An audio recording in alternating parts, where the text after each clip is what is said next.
Man had just gotten back from a business trip. His wife came to pick him up. They were laughing and chatting as they walked to the underground parking garage. But then they saw the car had a flat tire. Just as they turned around, a mugger appeared. Clearly the flat tire was his doing. The wife was ready to just give him money and avoid trouble. But her husband Nick stopped her. Nick used to be a special agent. He wasn't about to let some punk push them around. But the moment he turned his head, another thug smashed him in the back of the head. Then the mugger stabbed Nick's wife without hesitation. After beating Nick to a pulp, they finally left. Nick watched his wife lying in a pool of blood, completely shattered. Not long after, Nick went to the police station to identify the attacker. As soon as the suspect came out, Nick recognized him. He clearly remembered the black tattoo on the guy's face. He was sure this was the man who killed his wife. The police told Nick he could go home for now, which confused him. Then he saw two officers release the thug right in front of him. As he walked out, the guy even gave Nick a smug look. Nick was stunned. Didn't I just ID him? One officer hinted that there were things he couldn't say. Nick knew all too well how corrupt the city had become. Being sad or angry wouldn't help, so he made up his mind to take justice into his own hands. He went to see his old partner. William already had a detailed list of the gang members, but William wasn't sure if he was ready to come out of retirement. So Nick went to a bar alone and sat down. Every now and then he glanced at the man next to him. The man's girlfriend questioned if he'd gotten into trouble again, but the guy just laughed and pulled out a wallet to give her. It was his wife's wallet. Then the guy grabbed a cue ball from the pool table, placed it on the bar counter, aimed it at Nick's glass, and suddenly took off running.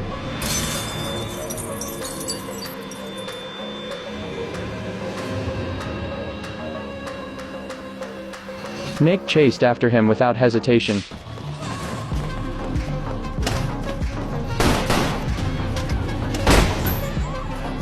They ran out of the bar into a pitch-black open field. Out of nowhere, the guy popped up behind Nick. Nick spun around and knocked the gun from his hand, demanding to know why he killed an innocent woman. The guy was cocky and arrogant, talking trash while trying to reach for the gun on the ground. But just then William showed up.